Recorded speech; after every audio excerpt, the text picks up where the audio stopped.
احمد ونصلي على رسوله الكريم اما بعد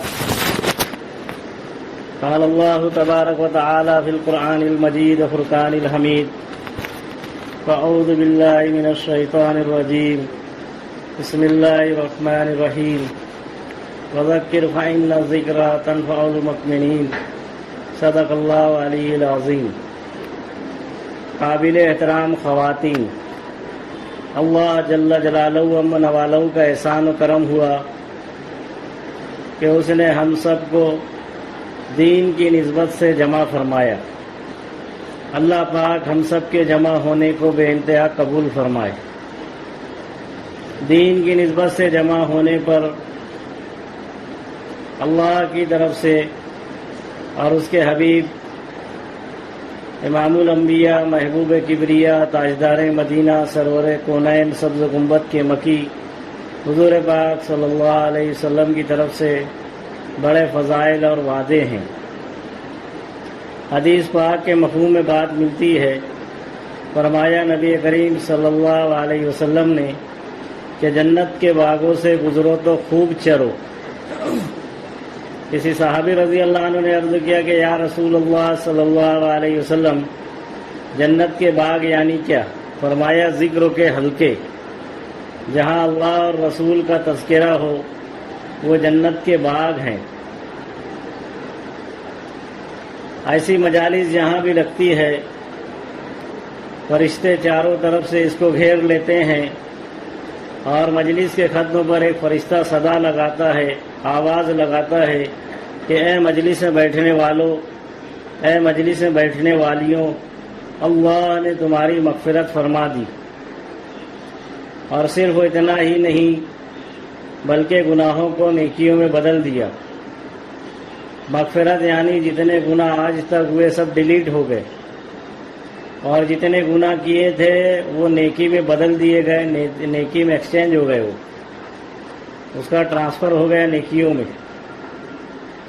چنانچہ روایت ملتی ہے، کتابوں میں واقعہ ملتا ہے کہ حضرت عمر رضی اللہ عنہ جب بھی نبی کریم صلی اللہ علیہ وسلم کی مجلس میں سے اٹھتے تو اپنے ساتھیوں سے صحابہ سے فرماتے کہ آج کی مجلس میں سب سے زیادہ نفع مجھے ہوا۔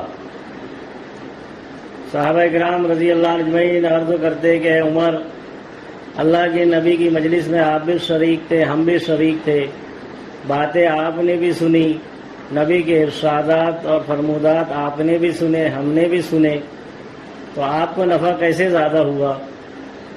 حضرت عمر رضی اللہ عنہ فرماتے کہ زمانہ جاہلیت میں سب سے زیادہ گناہ میرے تھے، اس لیے نیکیاں سب سے زیادہ مجھے ملی، اس لیے نفع مجھے زیادہ ہوا۔ یہ صحابہ کے یقین کی بات تھی کہ وہ نبی کے اور اللہ کے ارشادات پر یقین کرنے والے تھے اور ان پر مر مٹنے والے تھے۔ اللہ پاک ایسا دین کا یقین ہمیں بھی عطا فرمائے۔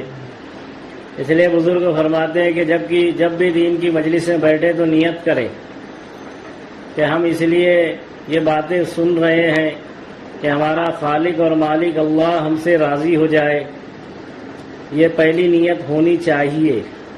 دوسری نیت یہ ہو کہ جو باتیں سنیں گے انشاءاللہ اس پر عمل کریں گے،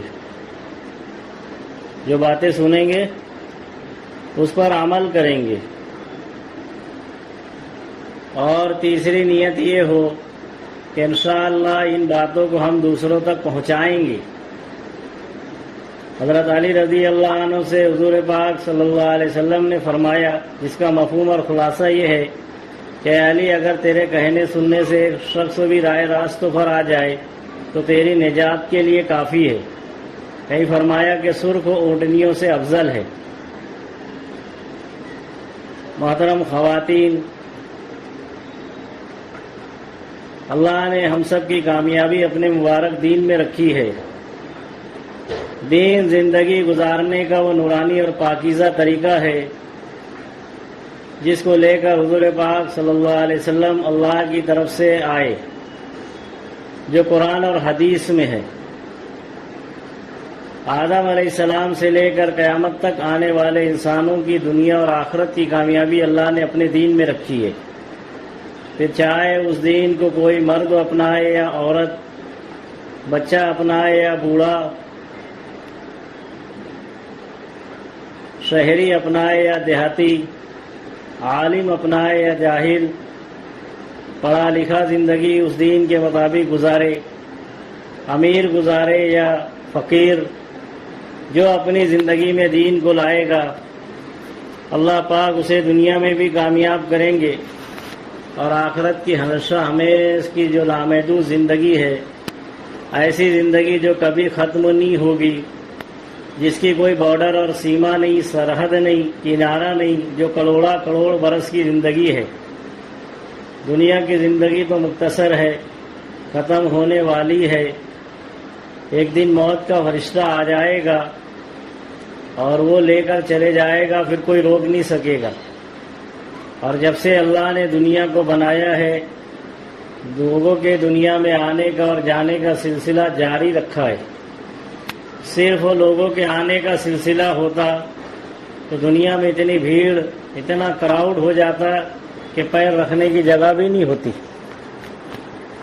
اور یہ کہ اللہ پاک کچھ انسان پیدا کر دیتے اور پھر لوگ خالی دنیا سے جاتے تو ایک دن دنیا ویران ہو جاتی۔ اس لیے دونوں سلسلے اللہ نے برابر جاری رکھے ہیں، آنے اور جانے کے بھی، کہ کچھ انسان آتے رہیں گے، کچھ دنیا سے جاتے رہیں گے۔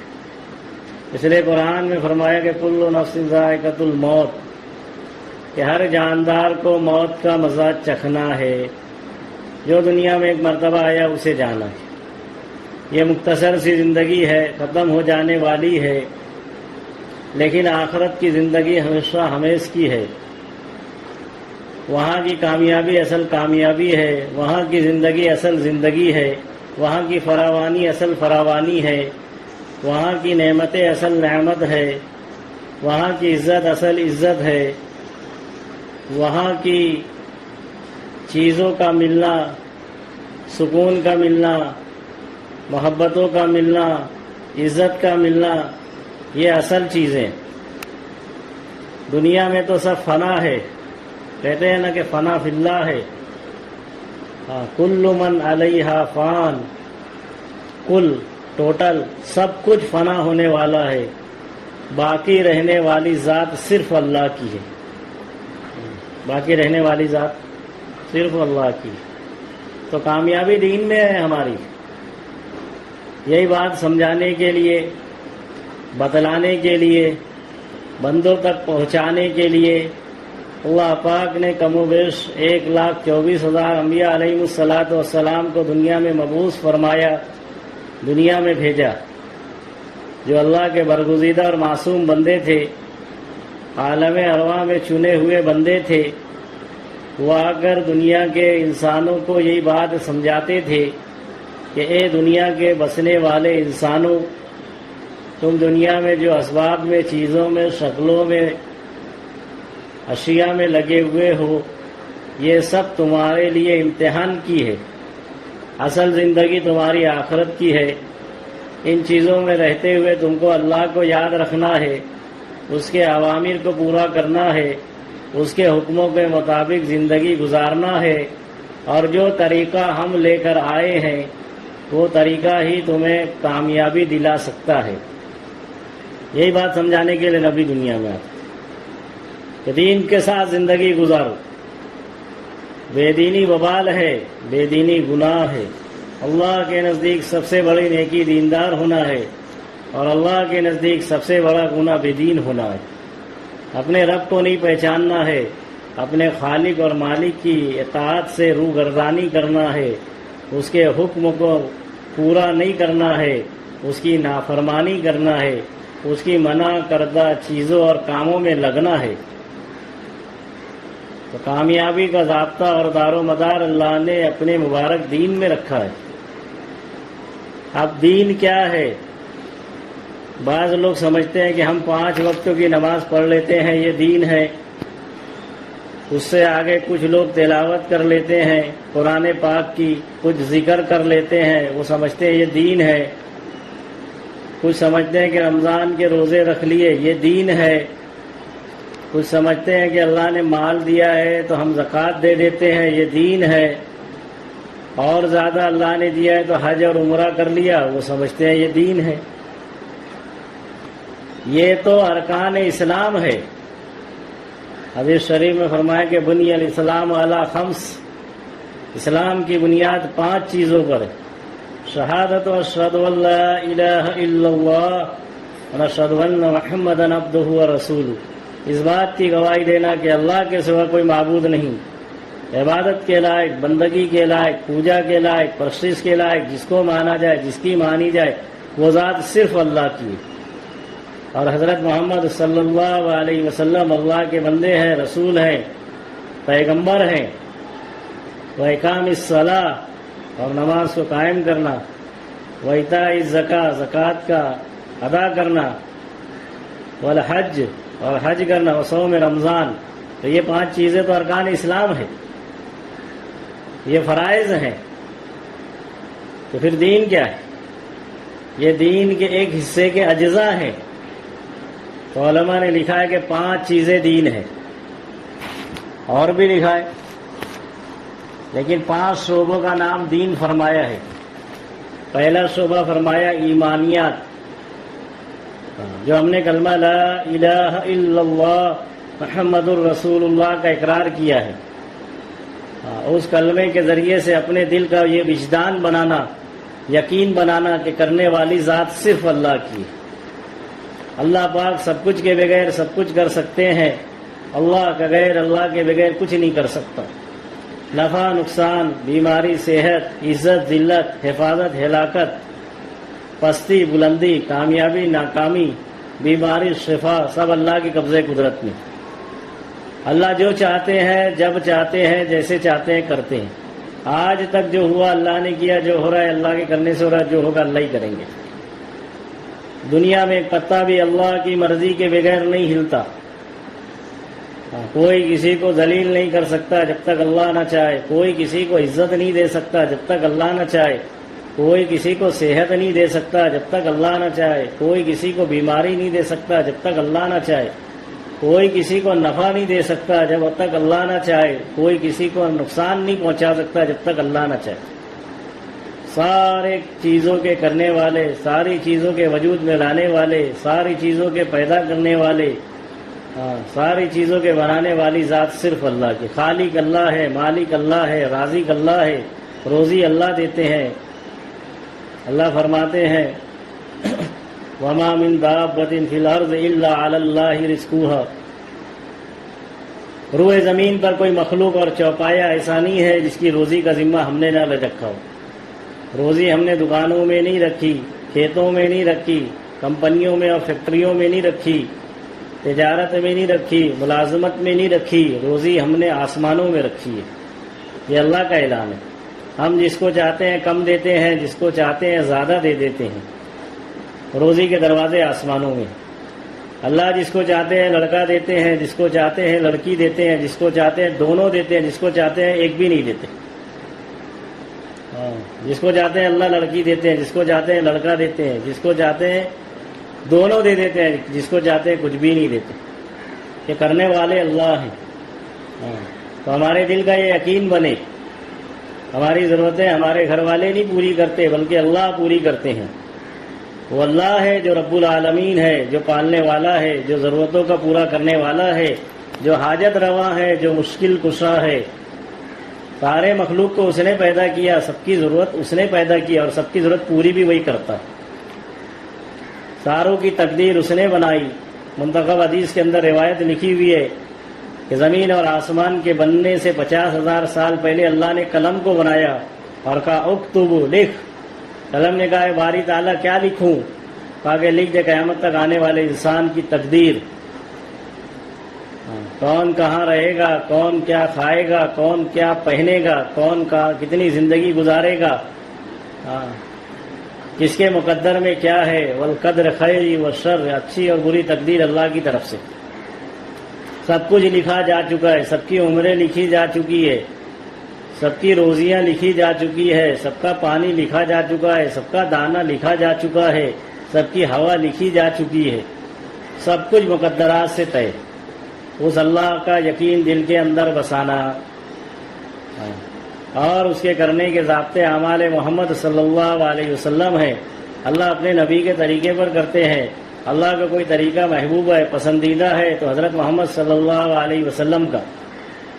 قرآن میں اللہ نے اعلان کیا کہ محمد صلی اللہ علیہ وسلم آپ اپنے بندے اور بندیوں سے کہہ دیجئے کہ اگر یہ چاہتے ہیں کہ اللہ ان سے محبت کرے تو یہ آپ کا اتباع کریں، آپ کو فالو کریں، آپ کے پیچھے چلیں، آپ کی پیروی کریں۔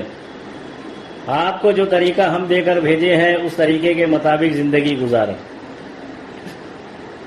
حدیث پاک کے مفہوم ہے کہ ایسے غیر گزرے زمانے تھے کہ جب کہ اللہ کے احکامات ٹوٹ رہے ہوں گے، نبی کے طریقے چھوٹ رہے ہوں گے، کوئی ایک سنت کو زندہ کرے گا، اللہ پاک 100 شہیدوں کا اس کو ثواب عطا فرمائیں گے۔ صرف پانی پینے میں 7 سنتیں ہیں، بیٹھ کر پیو، دیکھ کر پیو، سیدھے ہاتھ سے پیو، سر ڈھانک کر پیو، 3 سانس میں پیو، پینے سے پہلے بسم اللہ کہو، پینے کے بعد الحمدللہ کہو۔ یہ 7 سنت، جو یہ 7 سنتوں کو زندہ کر دے گا 700 شہیدوں کا اس کو ثواب مل جائے گا۔ اور ایسا شہید کہ خون کا قطرہ گرنے سے پہلے مغفرت، اور جتنے قطرے گریں گے جنت میں درجات بلند ہوں گے۔ کھانے میں 14 سنتیں، سونے میں 14 سنتیں، کپڑا پہننے کی سنت، گھر میں آنے جانے کی سنتیں، ضرورت سے فارغ ہونے آنے جانے میں سارے میں سنتیں ہیں۔ اس کی دعائیں ہیں، مسنون اور مقبول دعائیں اٹھا کے دیکھ، روزانہ کی 500 دعائیں، وضو کر رہے ہیں سنت کے مطابق، نماز پڑھ رہے ہیں سنت کے مطابق، سب میں شہیدوں کا ثواب۔ تو نبی کے طریقے کو زندگی میں لانا، کھانا کھا رہے ہیں نبی کے طریقے پر، ہماری زندگی گزر رہی ہے نبی کے طریقے پر۔ تو پہلا شعبہ جو ہے وہ ایمانیات ہے۔ علماء نے فرمایا دوسرا شعبہ جو ہے عبادات ہے، جس میں ارکان اسلام بھی آ گئے۔ سب سے مقدم عمل اس میں نماز ہے۔ عبادت میں سب سے اہم العبادت، مقدس عمل نماز ہے۔ نبی کریم صلی اللہ علیہ وسلم نے 3 مرتبہ قسم کھا کر ارشاد فرمایا اتقوا اللہ فی الصلاۃ، نماز کے بارے میں اللہ سے ڈرو، نماز کے بارے میں اللہ سے ڈرو، نماز کے بارے میں اللہ سے ڈرو۔ فرمایا اللہ نے میری امت پہ سب سے پہلے نماز فرض کی، روز قیامت سب سے پہلے نماز کا حساب ہوگا۔ روز محشر جہاں گداز ابوت، اولین پرشش نماز ابوت۔ آج امت کا ایک بڑا طبقہ نمازوں کو چھوڑ کر زندگی گزار رہا ہے۔ ایک بے نمازی کی نحوست 160 مکانات پر جاتی ہے، 40 دائیں، 40 بائیں، 40 آگے، 40 پیچھے۔ ایک بے نمازی کی نحوست۔ کتنے گھر ایسے ہیں کہ جہاں کئی لوگ بے نمازی ہیں، کہ باپ نماز پڑھتا ہے تو بیٹے کی نماز کا پتہ نہیں، ساس نماز پڑھ رہی ہے تو بہو بے نمازی، ماں نماز پڑھ رہی ہے تو بیٹی نماز نہیں پڑھتی۔ کتنے بے نمازی ہیں۔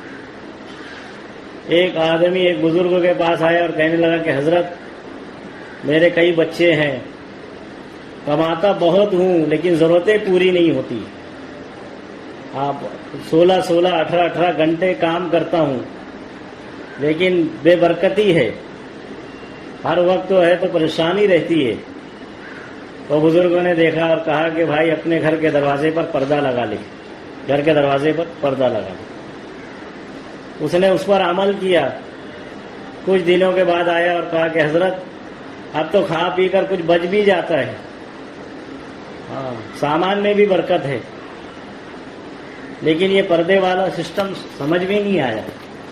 اور بزرگ نے فرمایا کہ تیری گلی میں، تیرے محلے میں ایک بے نمازی تھا، وہ جب تیرے گھر کے دروازے کے پاس سے گزرتا تو اس کی نگاہ تیرے گھر میں پڑ جاتی، جس کی نحوست سے اللہ تیرے گھر کی برکت اٹھا لیتے۔ ایک بے نمازی کے گزرنے اور اس کی نگاہ کی نحوست برکتوں کے اٹھ جانے کا سبب بن سکتی ہے، تو جن گھروں میں کئی بے نمازی ہیں ان گھروں کا کیا حال ہوگا، ان گھروں کا کیا حال ہوگا۔ حالانکہ نماز پر سب سے پہلا وعدہ وسعت رزق کا ہے کہ ہم روزی میں وسعت دے دیں گے، برکت دے دیں گے، بہت حیران پریشان ہونے کی ضرورت نہیں پڑے گی، بہت تگ و دو اور جد و جہد اور کوشش کی ضرورت نہیں پڑے گی۔ تو اہتمام نماز پر اللہ کے وعدے ہیں۔ اللہ کے نبی صلی اللہ علیہ وسلم کو کوئی پریشانی پیش آتی تو اپنے گھر والوں کو نماز کا حکم فرماتے اور آیت تلاوت فرماتے، جس کا مفہوم یہ ہے کہ محمد صلی اللہ علیہ وسلم اپنے آپ کو اور اپنے گھر والوں کا نماز کا حکم کریے، ہم آپ سے روزی نہیں چاہتے، روزی تو ہم آپ کو دیں گے، اور بہترین انجام تو پرہیزگاری کا ہے۔ وَأَمُرْ أَهْلَكَ بِالصَّلَاةِ، یہ پوری آیت تلاوت فرماتے۔ تو دوسرا شعبہ جو ہے وہ عبادات ہے، جس میں سب سے اہم چیز نماز ہے، پھر اللہ کا ذکر ہے اس میں۔ ذکر کے معنی لغت میں یاد کرنے کے ہیں۔ لوگ اپنے آبا اور اجداد کو یاد کرتے ہیں، اپنے بڑوں کو یاد کرتے ہیں، اپنے رشتہ داروں کو یاد کرتے ہیں۔ جو اللہ نے ہمیں پیدا کیا، جو ساری نعمتوں سے ہم کو نوازا ہے، اس اللہ کو بھی ہم یاد کریں۔ ساری مخلوق اللہ کو یاد کرتی ہے۔ حضرت انسان کو اللہ نے اشرف المخلوقات بنایا، انسان بنایا، عقل سلیم عطا فرمائی، نعمتوں سے نوازا۔ اس کے ذمے بھی ضروری ہے کہ اپنے رب کو، اپنے پیدا کرنے والوں کو یاد کرے۔ چلتے پھرتے کام میں لگے ہیں، اللہ کی تسبیح بیان کرتے رہیں، سبحان اللہ، الحمدللہ، لا الہ الا اللہ، اللہ اکبر۔ بزرگ فرماتے ہیں کہ ایک عورت اپنے گھر میں جھاڑو لگا رہی ہے، جھاڑو دینا پڑتا ہے نا گھر میں، جھاڑو لگا رہی اور تسبیح پڑھ رہی ہے، سبحان اللہ، الحمدللہ، اللہ اکبر، تو اس کو ایسا ثواب ملے گا جیسے بیت اللہ میں جھاڑو لگا رہی ہے۔ اللہ کے گھر میں، خانہ کعبہ میں کپڑے دھل رہے ہیں، اللہ کی تسبیح بیان کر رہے ہیں، تو ہمارا کپڑے دھلنا عبادت بن جائے گا۔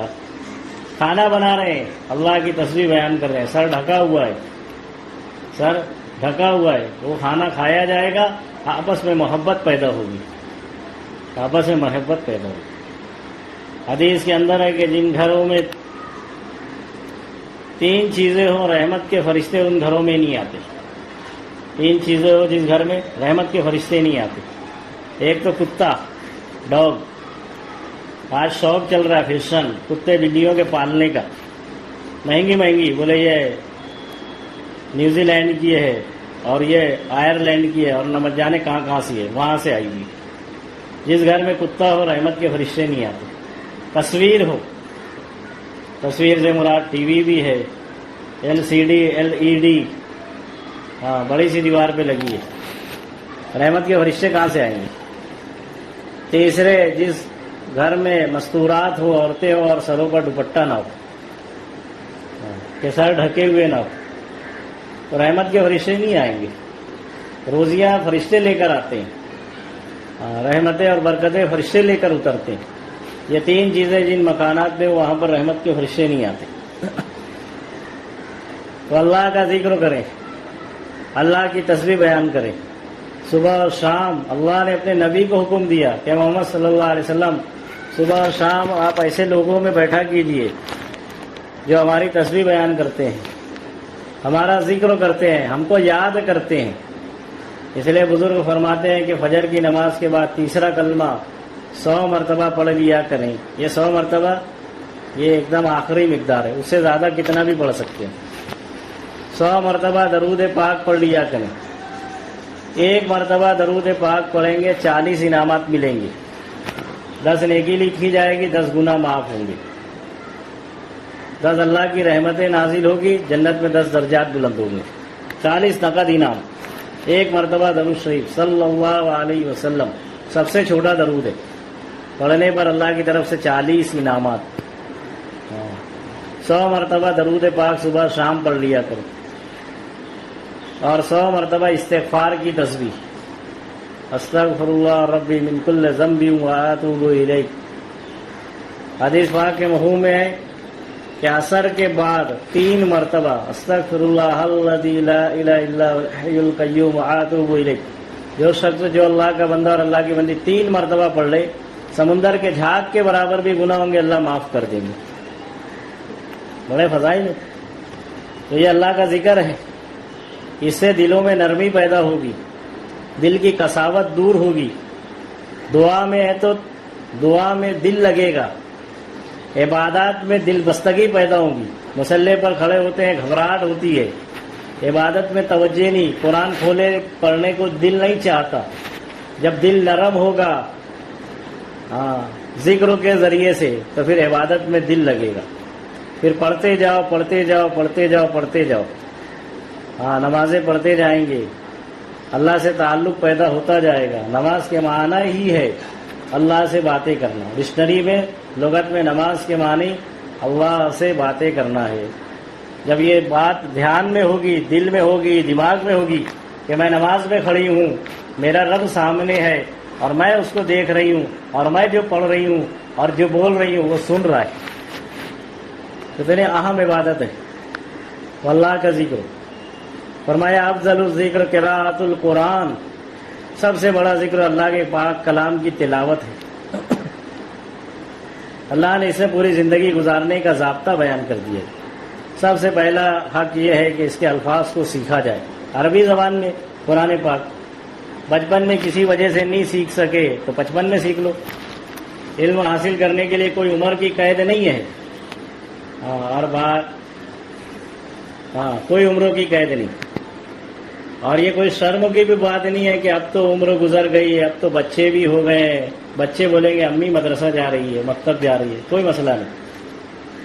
علم و زندگی کے کسی بھی حصے میں حاصل کیا جا سکتا ہے، یہ باعث شرم نہیں ہے۔ دنیا کے علوم کو حاصل کرنے کے لیے ابھی ایک کلپ گھوم رہی تھی، 72 سال کی عمر میں ایک مستورات نے تو قرآن پاک حفظ کیا۔ کرنے والے کے لیے آسان ہے، اور کوئی نہ چاہے تو بہانے ہزار ہے۔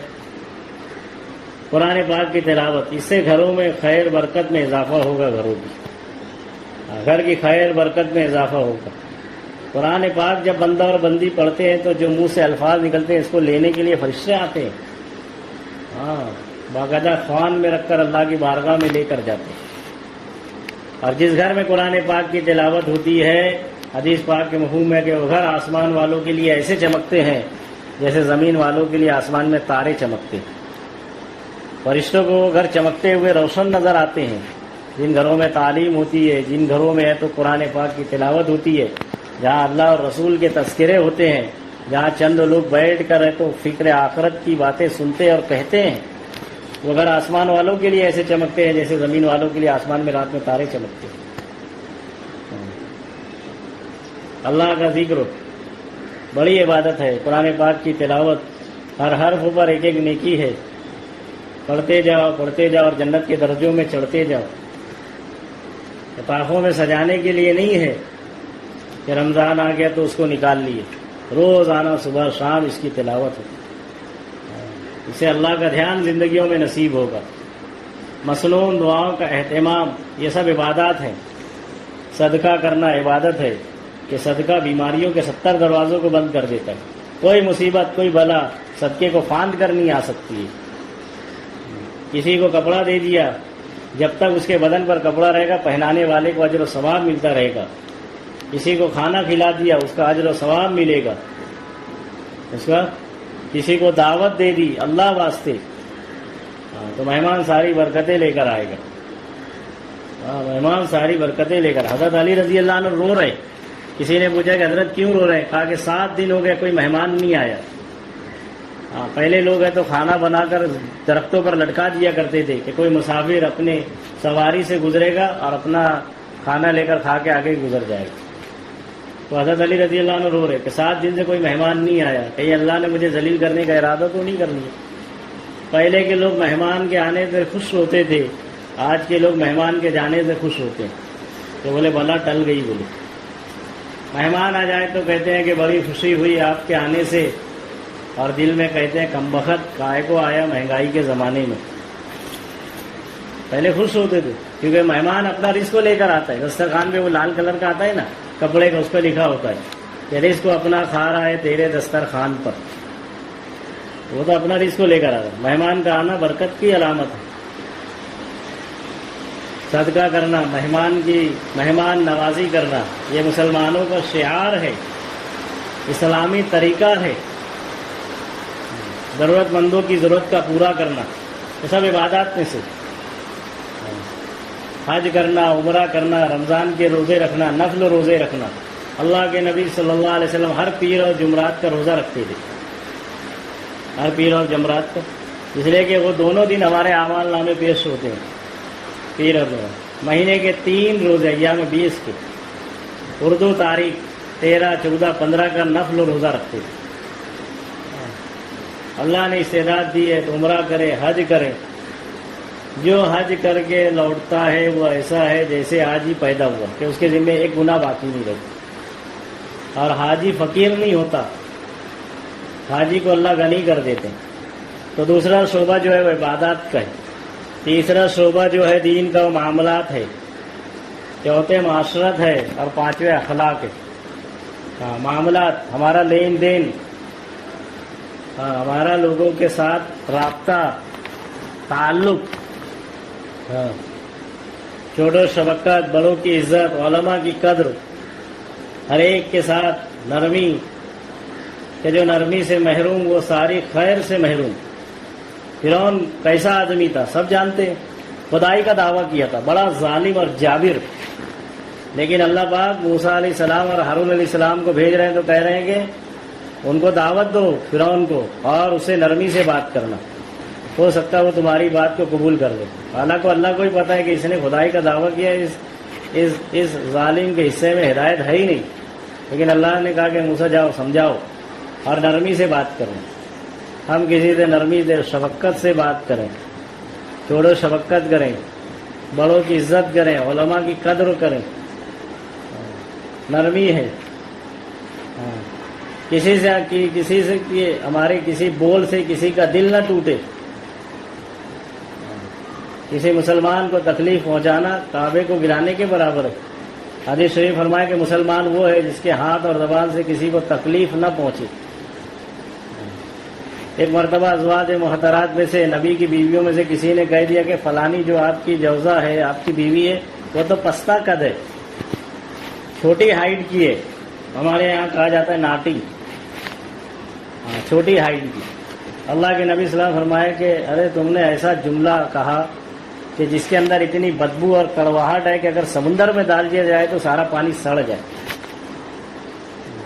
آج نہ جانے لوگ کسی کو کیا کیا کہہ دیتے ہیں، بحری ہے، اس کو تو کم نظر آتا ہے، وہ تو تھوڑی سی سرکیلی ہے، بولے ممبئی کی زبان میں۔ ہاں، تو ہماری کوئی بات سے، ہمارے کوئی عمل سے کسی کا دل نہ ٹوٹے، سب ہم سے جڑے، ہر ایک کا اکرام ہو ہم سے، کہ ہمارے اخلاق کیسے ہو۔ نبی کے اخلاق کیسے تھے؟ کوئی دیتا تھا گالی، آپ پیش کرتے تھے لڈو کی تھالی۔ ہاں، کبھی کسی کو نبی نے مارا نہیں، کسی کو گالی نہیں دی، کسی کو ایذا نہیں پہنچائی، کسی کو تکلیف نہیں پہنچائی، بلکہ جنہوں نے تکلیف پہنچائی آپ نے ان کے ساتھ حسن اخلاق پیش کیے، اچھا معاملہ پیش کیا ان کے ساتھ، دشمنوں کی مدد کی اور وہ ایمان میں داخل ہو گئے۔ ایک نہیں سینکڑوں واقعات ہیں۔ ایک بڑھیا مدینہ سے باہر نکلی اپنا سامان لے کر، اور مزدور کی تلاش میں کہ کوئی سامان اس کا پہنچا دے۔ نبی صلی اللہ علیہ وسلم کو ادھر سے گزر ہوا جانتی نہیں تھی۔ اللہ کے نبی نے پوچھا کہ اماں یہ سامان لے کر کہاں جا رہی ہو؟ بولے فلانے گاؤں جانا ہے، کوئی مزدور کی تلاش ہو۔ کہا کہ میں لے چلوں؟ ہاں لے چلو۔ اللہ کے نبی نے اپنے کاندھے پر وہ سامان اٹھایا، وہ بڑھیا کہہ رہی ہے۔ اللہ کے نبی پوچھا کہ کہاں جا رہی ہو؟ کہا کہ میں فلاں جگہ جا رہی ہوں۔ کہا کہ کیوں جا رہی ہو؟ کہا کہ اب مکہ میں رہ کر کیا فائدہ؟ بولے کیا ہوا؟ کہا کہ کوئی محمد نامی شخص ہے، اس نے ہے تو نبوت کا دعویٰ کیا ہے، لوگ کہتے ہیں کہ وہ نعوذ باللہ ساحر ہے، جادوگر ہے، پرانے اپنے دین سے ہٹا ہوا ہے، کہیں میں اس کے چنگل میں نہ آ جاؤں، اس کے جھانسے میں نہ آ جاؤں، اس لیے میں اس کے جال میں نہ آ جاؤں، اس لیے میں شہر چھوڑ کر جا رہی ہوں۔ اللہ کے نبی اس کی باتیں سنتے رہے۔ وہ حضرت محمد صلی اللہ علیہ وسلم کو سمجھا رہی ہے کہ تو اس سے بچ کے رہنا، اس کی باتوں میں ہی نہیں آنا، وہ کوئی نیا دین لے کر آئے۔ اب جہاں جانا تھا وہاں پہنچ گئے، سامان اتار دیا۔ وہ بڑھیا نے کچھ معاوضہ دینے کا چاہا۔ اللہ کے نبی نے کہا کہ میں تو اللہ کے لیے کیا ہوں، مجھے معاوضہ نہیں چاہیے۔ پوچھا کہ اچھا اپنا نام تو بتا۔ کہا کہ میرا نام محمد ہے، جس کے بارے میں آپ بات کر رہی تھی میں وہی ہوں۔ تو اس نے تو کلمہ پڑھ لیا، اشہد ان لا الہ الا اللہ واشہد ان محمدا عبدہ ورسولہ۔ جن کے بارے میں باتیں سنی سنائی کہہ رہی تھی، اردو کا کلمہ پڑھ لیا، واپس آ کر اپنے گاؤں رہے۔ 12 سنتے ہیں کہ نبی نماز پڑھ کر جاتے، سارے دن کا کچرا نبی کے اوپر ہے تو بڑھیا ڈال دیتی، لیکن کبھی آپ نے پلٹ کر جواب نہیں دیا۔ آج تو اطاعت نکل گئی، فرما برداری نکل گئی۔ بیٹا باپ کی نہیں سنتا، بیٹی ماں کی نہیں سنتی، بہو ساس کی، ساس بہو کی۔ دیکھو تالی تو دونوں ہاتھ سے بجے گی۔ ہاں تو اس کی وجہ سے جھگڑے ہیں، فساد ہے. ہر کوئی ہر ایک کے حقوق کو جانے گا اور ادا کرے گا تو پھر گھروں میں محبت پیدا ہوگی، پھر برکتیں راج کرے گی. ہاں پتہ ہوگا کہ پاں جو ہے اس کے قدموں کے نیچے جنت ہے، اور باپ جو ہے وہ جنت کا دروازہ ہے. باپ جو ہے وہ جنت کا دروازہ ہے. جب یہ باپ پتہ ہوگی، حقوق ادا ہوں گے، بچوں کے حقوق معلوم ہوں گے کہ اچھا نام رکھنا، اچھی تعلیم و تربیت کرنا، اچھے اخلاق سکھانا، سنتوں سے ان کو مزین کرنا، یہ ہم سب کی ذمہ داری ہے. ہماری معاشرت ایسی ہو کہ لوگ دیکھ کر گئے کہ یہ مسلمان ہے، ہمارا رہن سہن ایسا ہو، ہمارا لباس ایسا ہو، ہمارا پردہ ایسا ہو. آج کا پردہ خود بے پردہ ہے. یہ 21ویں صدی کا انقلاب ہے. پیکر ڈھکا ہوا چہرہ بے نقاب ہے. لوگ کہتے ہیں کہ پردہ دل میں ہونا چاہیے. تو بتاؤ پھر دل میں سے نکال کے پردہ کیسا ہوتا ہے؟ نہیں نکال کے کوئی بتا سکتا. یہ سب شیطانی باتیں ہیں. ایمان کہاں ہونا چاہیے؟ تو ایمان تو دل میں ہونا چاہیے، لیکن عمل تو ظاہر ہوگا تو بدن سے، جسم سے. تو معاملات، معاشرت، اخلاق یہ اسلامی بنے. یہ سب دین ہے. ایمانیات، عبادت، ان 5 شعبوں کا نام دین ہے. جب ان پر ہم چل لیں گے تو ہم مسلمان کہلائیں گے، دیندار کہلائیں گے، اسلام کے ماننے والے کہلائیں گے. اور اللہ کا بھی مطالبہ، یا ایھا الذین آمنوا ادخلوا فی السلم کافۃ، اے ایمان والو پورے دین میں داخل ہو جاؤ. صرف کلمہ پڑھ لینا کافی نہیں ہے. یہ تو بہت بڑی نعمت اللہ کی ہے کہ جنت میں جانے کے لیے ایمان شرط، جہنم سے بچنے کے لیے ایمان شرط، نیک اعمال قبولیت کے لیے ایمان شرط. وہ اللہ نے دے دیا. اب یہ 5 شعبوں کو اپنی زندگی میں زندہ کرنا ہے. اپنے بچوں کی زندگی میں زندہ کرنا ہے. اپنے گھر کو اس زندگی کا نمونہ بنانا ہے جو نبی کی زندگی تھی، جو صحابہ کی زندگی تھی، جو صحابیات کی زندگی تھی، جو اللہ والوں کی زندگی تھی، جو اللہ والیوں کی زندگی تھی. 70% اولیاء کرام جو ولی بنے ہیں ماؤں کی تربیت کی وجہ سے بنے کہ مائیں دیندار تھی، مائیں تہجد گزار تھی. آج تو ماں ہے تو بچوں کو بھی لیے ہوئے ہے اور موبائل میں بھی لگی ہوئی ہے. کھانا بھی بنا رہی ہے اور موبائل بھی چل رہا ہے. کوئی دھیان ہی نہیں اللہ کا، نبی کا، تربیت کا. تو پھر کیسے ہے؟ تو اولاد محبوب سبحانی، قطب ربانی، شیخ عبد القادر جیلانی بنے گی، خواجہ معین الدین چشتی جیسی بنے گی، بختیار کاکی اور نظام الدین اولیاء کیسے بنے گی؟ تو آج بھی وہ چیز پیدا کرنا پڑے گی تاکہ کوئی صلاح الدین ایوبی پیدا ہو، کوئی ٹیپو سلطان پیدا ہو جو امت کا بیڑا پار لگا دے. ورنہ امت کا بیڑا غرق ہو رہا ہے اس وقت. امت کا کوئی پرسان حال نہیں ہے. لوگ بے حسی اور بے بسی کی زندگی گزار رہے ہیں. ہم کو اپنے آپ سے، اپنے گھر سے اس کی شروعات کرنا پڑے گی. دین کو اپنی زندگی میں لانا پڑے گا. یہ دعوت و تبلیغ کی مبارک محنت دین کو زندگی میں لانے کی محنت ہے کہ ہر فرد امت کے اندر دین آوے اور ہر فرد امت اپنی ذمہ داری سمجھے. حضرت نے فرمایا کہ جس طرح دین کی محنت کی ذمہ داری مردوں کی ہے اس امت میں، بے آئینیہ وہی ذمہ داری امت کی مستورات کی بھی ہے. ہر ایک کی ذمہ داری ہے کہ میری اپنی زندگی میں اللہ کا حکم، نبی کا طریقہ آوے، میرے بچوں کی زندگی میں، میرے گھر والوں کی زندگی میں، اور سارے عالم میں دین زندہ ہو جائے. اس کی فکر مجھے اور آپ کو کرنی ہے. اس کے لیے دنیا میں جماعتیں چل رہی ہے، پھر رہی ہے. 2 ماہ مستورات کی، چلے کی جماعتیں ہندوستان میں، عشرے کی جماعت، سہ روزہ جماعتیں، چھوٹے بڑے اجتماعات ہو رہے ہیں. اس وقت تو صوبے کے مشورے سے، مہاراشٹرا اسٹیٹ کے مشورے سے 20-21 نومبر کو پورے ممرہ کا اجتماع انشاءاللہ نادل فلاح میں ہوگا. ابھی جگہ وغیرہ اشارتاً بات تو آ گئی ہے. 20-21 نومبر کو ہوگا. وہاں سے 4 مہینے کی مردوں کی جماعتیں نکلے گی. 5 ماہ بیرون کی، 4 ماہ مردوں کی جماعتیں نکلے گی. تو اس کی کوشش اور جدوجہد جاری ہے، محنت ہو رہی ہے کہ ہر فرد سے تقاضا اس کا کہ ہر گھر سے ایک فرد اللہ کے راستے میں نکلے، دین کو سیکھنے کے لیے، دین کو اپنی زندگی میں لانے کے لیے. اور اجتماع میں پورے ممرہ کے مرد پہنچنے والے بن جائیں کہ اس 2 دن گھروں میں کوئی مرد نہ ہو سوائے اس کے جو معذور ہو، جو بیمار ہو. باقی سارے آدمی اجتماع گاہ میں. اس کی محنت وہ وہاں پر پہنچے، اللہ رسول کی باتیں علماء سے، بڑوں سے سنیں. اب یہ محنت تو چل رہی ہے، جماعتیں چل رہی ہے، پھر رہی ہے، محنت کر رہی ہے. اس کام میں مستورات اپنا حصہ کیسے لگائے؟ تو ان کو بھی لیے دروازہ کھلا ہوا ہے. کہ اجتماع کی تاریخ طے ہو گئی ہے، اللہ توفیق دے اپنے گھر والوں کی اجازت سے ہر پیر اور جمعرات کو نفل و روزہ اجتماع کی کامیابی کے لیے رکھ لیں۔ ہر پیر اور جمعرات کو 20 نومبر تک اجتماع کی کامیابی کے لیے اپنے گھر کے لوگوں سے اجازت سے نفل و روزہ رکھ لیں۔ ہاں، صدقہ کریں اجتماع کی کامیابی کی، اللہ جتنی توفیق دے۔ روزانہ وقت جب دن میں سے مل جائے کسی وقت یا سونے سے پہلے تو 2 رکعت 4 رکعت 6 رکعت اللہ توفیق دے صلاۃ الحاجت نفل و نماز پڑھ لیں اور اللہ سے ہاتھ اٹھا کر دعا مانگے کہ اللہ ہونے والے اجتماع کو قبول کر لے اور ہماری اور سارے عالم کی انسانوں کی ہدایت کا ذریعہ بنا دے، مسلمانوں کی پستی ختم ہو جائے، بے بسی ختم ہو جائے، بے حسی ختم ہو جائے، سویا ہوا نصیبہ جاگ جائے۔ اس کی دعا ہم اللہ سے مانگتے، یہ کام آپ کو کرنا ہے۔ اور چوتھا یہ کام یہ کرنا ہے کہ جس سے ملے ان کو بتائیں کہ ممرہ میں اجتماع ہو رہا ہے، آپ کے گھر سے کون جا رہا ہے، آپ کے والد صاحب جا رہے ہیں، آپ کے شوہر جا رہے ہیں، آپ کے بچوں میں سے کون جا رہا ہے، آپ کے بھائی میں سے کون جا رہا ہے، ہمارے گھر سے تو فلانے جا رہے ہیں۔ تشکیل کریں ہم، وہ جا کر اللہ کے راستے میں جتنے اعمال کریں گے ان سب کا اجر و ثواب ہم کو گھر بیٹھے ملے گا۔ بڑا سستا سودا ہے، صرف ہونٹ ہلانا ہے، 2 الفاظ کہنا ہے، یہ سارے کام ہم کو کرنا ہے۔ تو ابھی نیت کر لیں، ارادہ کر لیں کہ ہمارے گھر سے کوئی نہ کوئی 4 مہینے کے لیے اللہ کے راستے میں ضرور جائے گا، اور مستورات کی جماعت بھی ہر ہفتے جاتی ہے، اس کے لیے بھی تشکیل کر لیں، انشاءاللہ پھر دعا کر لیں گے۔